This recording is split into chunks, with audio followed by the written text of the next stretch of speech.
time for my minute. Today, so again, today this is being recorded on March 10th.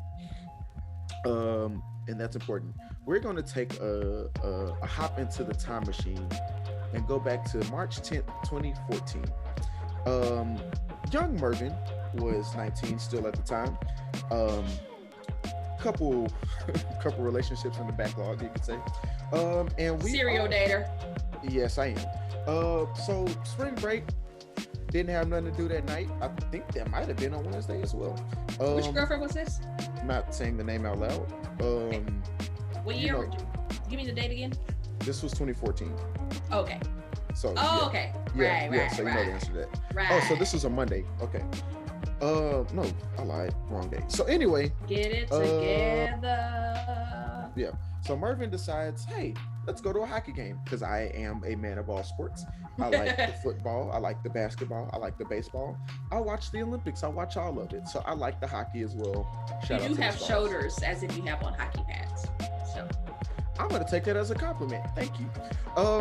So that night, the Dallas Stars playing the Columbus Blue Jackets at the American Airlines Center in downtown Dallas. We go, normal night, you know what I'm saying, take some pictures outside the AAC, you know, get some food, chilling in my seats at the top of the stadium because, of course, I can't afford to sit, you know, near the glass, especially being a 19-year-old college student working at the rec. Just wasn't happening, right? So game starts off as normal, you know. Ooh, one of the fun things I love about going to Stars games is when they sing the national anthem, when they hit Stars. First time I was like 7, heard it, shocked the hell out of me because they'll yell Stars. It's great. I love it. I'm going to get you to go do it one day. So normal game, right? Columbus scores in the first period, like in the first few minutes. Whatever. Stars, you got this. We're good. And then about 6 minutes into the game, I am sitting on, so I guess you could say the sideline, up in the level, upstairs, juicy. And we're on the same side as the benches. Mm-hmm. And all of a sudden, all hell breaks loose. And we're like, what? I'm so in tune to the game. Like, I hear it, but I'm like, whatever. And then the girl, she was like, what's going on down there? I'm like, what are you talking about? Shut up. Like, we're watching the game. And then I see somebody throw a towel onto the ice. No, this actually, I want to stop you right there. This is not a funny story. It's about to happen. So like, there's sticks banging on the boards. Like, people are throwing a towel onto the ice. And I finally look down there and I see a player skate onto the ice to talk to a ref to tell him to stop the game. What happened was there was a player by the name of Rich Beverly.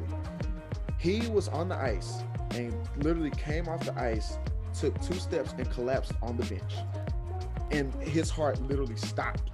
And so, and going back and watching the video of it, like you can see like what happens. Like he gets off the ice and like literally 2 seconds later, it's just like all hell is breaking loose. Like even the announcers can hear like something's going on at the bench. And you just see, like I look down and I see them carrying somebody off. And like in the videos of it, you can hear them yelling for a paramedic, like medic, who's a medic? And you see like a lady coming down out the stands to go back and help. So what happened? A lady like a fan?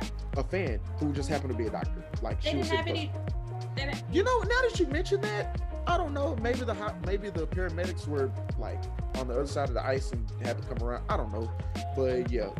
The point is, man's literally walked off the ice, took 2 steps and collapsed on the bench, had a cardiac event. This wasn't the first time he's had cardiac issues. He had cardiac issues before. They were well documented. Like everybody who like followed hockey knew about it. But at this point, it needs to be a Chris Bosh situation, and you just need to remove yourself from the sport. Well, yeah, he hasn't played since. That was his Chris Bosh moment. That was his moment. So yeah, that happened. Turns out, so they have to put the powders on him and everything, and just to show how, I don't know if you want to call him crazy, ballsy, weird, whatever adjective you want to give hockey players, it goes here. Because this man's literally, I say, just to add not comedic, but just to add extra effect, say he died on the bench, gets the powders put on him, and it's like, so can I go back in the game, coach? It's like, no, absolutely not. So, and then it's so bad. Obviously, as players, you see that. I don't think Columbus knew what was going on, so they told them, but like the players went off the ice. I was trying to tune into the radio station on my phone, couldn't get any information. I ended up calling my dad because he was at home, and they weren't saying anything about it either. They ended up canceling the game. Well, not canceling, they postponed the game for the rest of the night after about an hour or so. Which, you know, I feel like they did the right thing. You just seen a man collapse on the bench and look like he almost died. And there have been hockey players that have died on ice, like not even on the bench, like on ice in front of everybody. So yeah, that is the story of the time that I saw, I guess not saw, but I was there when a man collapsed and almost died on the bench at a hockey game. And then was like, yeah, you know what? Yeah, I can go back in there. Just like, nah, he's fine. So yeah, that's it. That was my story. Mervin named his Merv's minute death at a hockey game. Now, I immediately thought about death at a funeral and thought it was going to be something of a comedic effect.